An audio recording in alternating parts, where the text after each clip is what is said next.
రెడ్డి జిల్లాలో ముగ్గురు వ్యక్తుల మరణం సంచలనంగా మారింది. ఒక కానిస్టేబుల్, ఒక ఎస్ఐతో పాటు కంప్యూటర్ ఆపరేటర్ కూడా చనిపోవడం తీవ్ర దుమారం రేపుతోంది.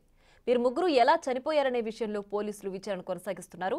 ముగ్గురు ఆత్మహత్య చేసుకుని చనిపోయారా, వేరే ఇతర కారణాల వల్ల మరణించారా అనే విషయంలో ఇంకా క్లారిటీ రావాల్సిందే.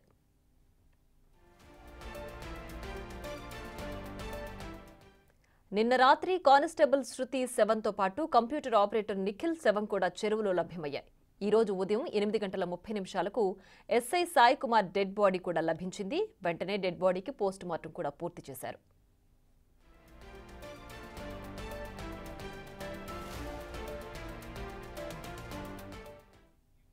బీబీపేట మహిళా కానిస్టేబుల్తో పాటు మరో వ్యక్తి చెరువులో దూకి ఆత్మహత్యకు పాల్పడినట్లు తెలుస్తోంది. వీరిని కాపాడడానికి వెళ్లిన ఎస్ఐ కూడా శవంగా మారాడనే అభిప్రాయం వ్యక్తమవుతోంది. రెస్క్యూ ఆపరేషన్ చేపట్టిన పోలీసులు కానిస్టేబుల్ శృతి, కంప్యూటర్ ఆపరేటర్ నిఖిల్ మృతదేహాలు రాత్రికి రాత్రే వెలికితీశారు. అయితే రాత్రి నుంచి ఎస్ఐ సాయి కుమార్ మృతదేహం కోసం తీవ్రంగా గాలిస్తుండగా గురువారం ఉదయం 8:30 ప్రాంతంలో ఎస్ఐ సాయి కుమార్ డెడ్ బాడీని ఐడెంటిఫై చేసి చెరువులోంచి బయటకు తీసుకొచ్చారు.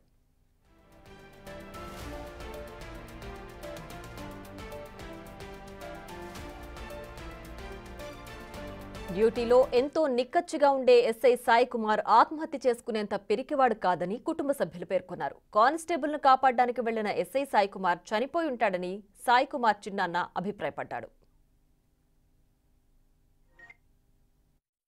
నిన్న అక్కడ జరిగిన సంఘటన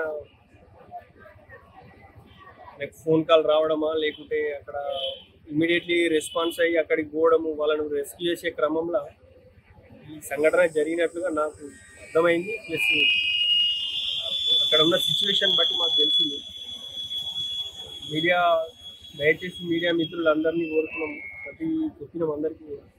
ఇది కొంచెం నెగిటివ్ రోల్లో కొంతమంది ప్రచారం చేస్తున్నారు. అది నెగిటివ్ రోల్ లేనే లేదు. ఆయనకు ఫోన్ రావడం, ఇమీడియట్లీ పోవడం, రెస్క్యూ చేసే క్రమంలోనే ఆయన మునిగి చనిపోవడం జరిగింది. ఈత పర్ఫెక్ట్ రాదు అసలు.